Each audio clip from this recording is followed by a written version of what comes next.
করবো তার জীবন কাহিনী। আসসালামু আলাইকুম আপু, কেমন ভাইয়া ভালো আছে।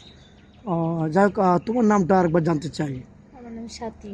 সাথে হোম ডিস্ট্রিক্ট কোথায়, দেশের বাড়ি কোথায়? দেশের বাড়ি ময়মনসিং শেরপুর। মোমিন সিং শেরপুর। যাই হোক, মোমিন সিং শেরপুর কি বিখ্যাত খাওয়ার জন্য? মানে আমি তোমার দেশে বেড়াতে যাই, কি খেয়ে আসতে পারবো ওদিকে? কি আনারস বিখ্যাত? হ্যাঁ। ও, আনারসটাই তোমাদের মোমিন সিং শেরপুর বিখ্যাত না? জি।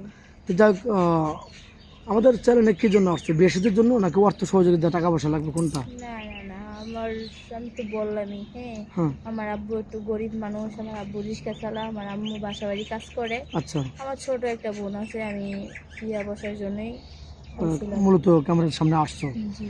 তো যাই হোক, তোমার বয়সটা কত বলছিলে? 22 বছর। 22 বছর। আচ্ছা, কত বছর বয়স হলে মেচুড হবে? মনে করো 28 বছর লাগবে, না 30, নাকি 40, 45, না বয়সটা নাথিং, কোনটা? 28 আর 40 হইলে হইব না, মনে যদি মিল হয়, মানে ওটাই হলো আসল। 50 বছর যে হয় কোনো সমস্যা নাই। মনের মিলটাই হলো আসল নাকি? মনের মধ্যে হলো ও, অনেক সুন্দর কথা বলছো। তো যাই হোক, তোমাদের এলাকায় কেউ বিয়ে করতে চায় না? তুমি অনেক উচ্চতা, অবশ্যই 5 ফিট 4 ইঞ্চি হবে, বা কোনো আত্মীয় স্বজন তোমাকে বিয়ে করতে চায় না? তোমার চেহারাও সুন্দর, মাশাআল্লাহ। কেউ বিয়ে করতে চায় না? বিয়ে করতে না চায় না, কারণ আমরা তো গরিব।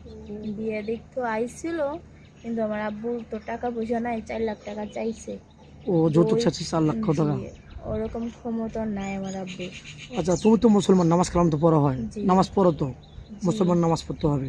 আচ্ছা, তোমাকে যৌথ ফ্যামিলি ভালো লাগে না সিঙ্গেল ফ্যামিলি ভালো লাগে? মানে শ্বশুর শাশুড়ি থাকলে ভালো, না শুধু স্বামীকে লাগবে? না, আমার স্বামী বলতে আমার স্বামীর পরিবার থাকলেও চলবো, সবার সাথে আমি থাকতে ও, চাই। সবার সাথে মিলেমিশে থাকতে চাও? হ্যাঁ, সবার সাথে শ্বশুর শাশুড়িকে আদর করতে মিলামিশা। চাও, ভালোবাসতে চাও? হ্যাঁ। তাহলে তো অনেক সুন্দর কথা বলছো। আজকাল কিন্তু এরকম কেউ বলে না, শুধু স্বামীকে নিয়েই খুশি। কিন্তু আসলে এটা কিন্তু প্রকৃতির নিয়ম না। নিয়ম হচ্ছে শ্বশুর শাশুড়ির সাথে মিলা মিশে থাকলে পারে, ওটাই হ্যাপি, তাই না?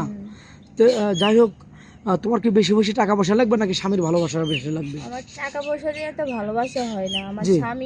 আমার স্বামীর পরিবারের ভালোবাসা পাইলে আমার যথেষ্ট।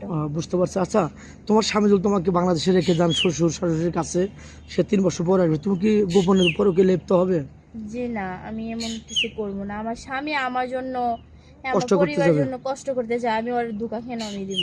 অনেক সুন্দর কথা বলছো। আসলে বাপ মা ভাই বোন ফ্যামিলি থেকে চলে যায় কি জন্য? পেটের দেয়, তাদের বাঁচানোর জন্য। হ্যাঁ। তার মনে কষ্ট দিলে সে মানে একদম নিঃস্ব নাকি? জি। এরকম কাজ করা যাবে না। তো যাই হোক, তুমি কি ফোন আদৌ কিনেছো? জি না। ফোন নেই না? জি না। মেয়েটার কোনো ফোন নেই। 2-4-5 মিনিটের মধ্যে কারো জীবন গল্প শেষ করা যায় না।